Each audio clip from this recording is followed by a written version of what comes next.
So I have created a blank application called ls setup. As you can see here, this is a blank application, and we're going to start building the different pages and the data entity in this specific video. We're not going to focus on the look and feel right now. We're going to do that at the end. Okay, so according to our design, as you can see here, we have an headline item, and then we have a bunch of input fields. We have a button item, and then we also have a list of items. I think it's a good practice to get started by using the containers. So let's start. So first thing is I'm going to change the name here, and let's call it headline. Okay, and then I'm going to bring in a container so that we can put all of these items inside the container.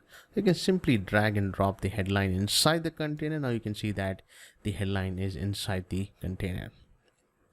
Okay, you can also give a name to the container. This could be something called top. Now we need the two input fields, so just bring it inside. So I can put them here, and then we need one more. There you go. So two input fields, and then we need a button. Put it down there, and then we need a scroll view, right? We need a list of items actually, but that's going to sit inside a scroll view. So let's bring in a scroll view, and inside the scroll view it's going to be a list of items. So as you can see, the list of items is sitting inside the scroll view. Okay, so that's pretty much it. That's going to be the first page without all the fancy look and feel. Now let's go to the next page. That is going to be done by going to the pages, by clicking on the home page here. You can add a page, and we can call this details. I already have it there. There you go. So now you have yourself a new page.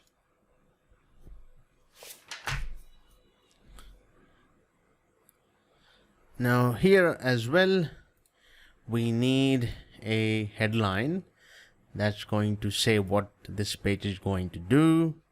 So let's bring in a container here as well. So let's bring a container. Let's bring the headline down here. Actually, it's still not inside. So as you can see, now it's inside. So it's going to save it.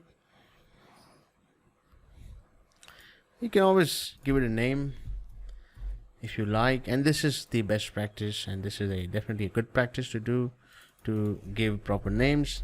I don't do it for all the components because that takes a bit of time in the demonstration, but when you're building an actual app, this is definitely a good practice. All right, then what we need is we want to show the information which the user clicked, right?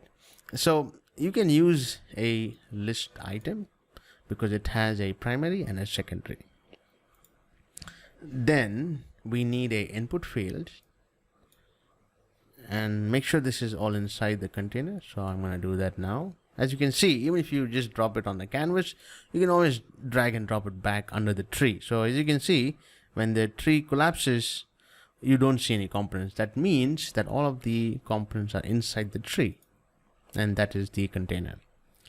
And then we need a button. Actually, we need two buttons. So let's bring it up, and let's actually give it a name. So button 1 is going to be update. This is important. And button 2, it's going to be delete. This is just the component name.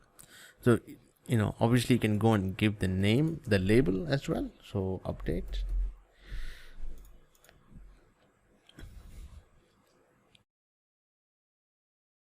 This is actually delete.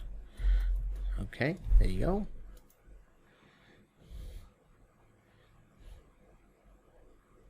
Okay, now I have done this and I've jumped the gun just to give some situational awareness as to why we have two buttons here and what they're gonna do. And that's pretty much it. That's pretty much all the UI pieces we need. Okay, now we need to create the data entity. Now this is very important, right? So just go back to the home page.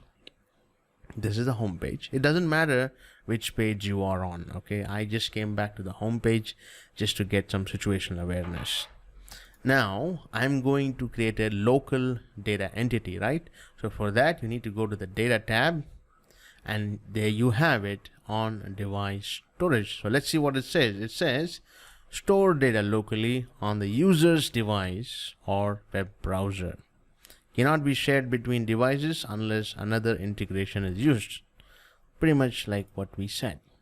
So let's go ahead and create the data entity as we spoke about.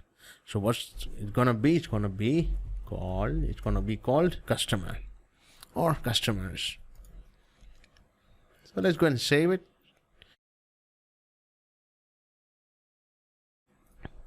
So this is the data entity, and according to our design, as you can see here, we need 3 fields, right?